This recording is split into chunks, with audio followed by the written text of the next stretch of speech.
Terkait dengan bentrokan yang terjadi di Aceh Singkil beberapa waktu lalu, sebanyak 3 unit rumah ibadah tidak memiliki izin di Kecamatan Suro Aceh Singkil dibongkar oleh pemerintah setempat Senin pagi.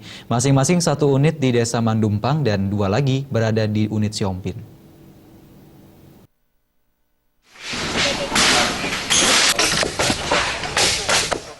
Pembongkaran dilakukan Satuan Polisi Pamong Praja Kabupaten Aceh Singkil disaksikan ratusan warga. Puluhan personil Satpol PP dengan perlengkapan linggis dan martil bersama-sama melepas satu persatu bagian bangunan semi permanen tersebut.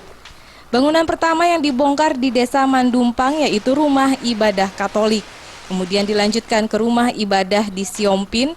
Di Siompin, bangunan pertama yang dibongkar GKPPD lalu GMII. Jarak antara dua bangunan tersebut sekitar 1 km.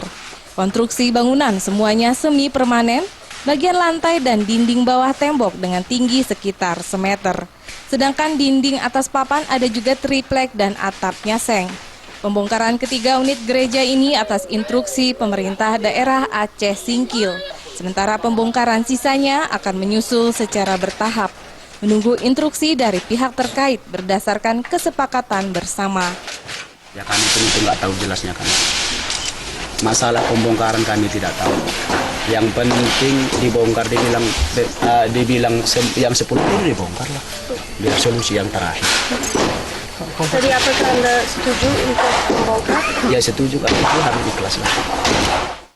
Pemda sudah mengatakan rasa bukan hanya rumah ibadah.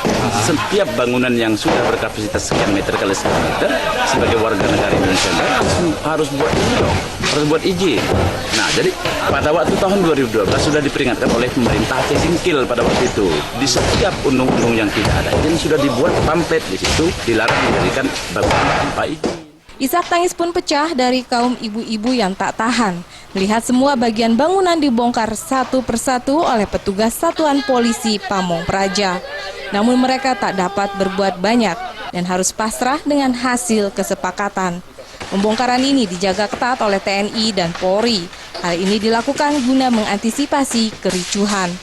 Kedepannya diharapkan masalah yang serupa tidak ada lagi terjadi. Dan kedua belah pihak diharapkan bisa menerima penertiban bangunan yang tidak memiliki izin tersebut. Dari Aceh Singkil, Nangro Aceh, Darussalam, Tim Liputan melapor.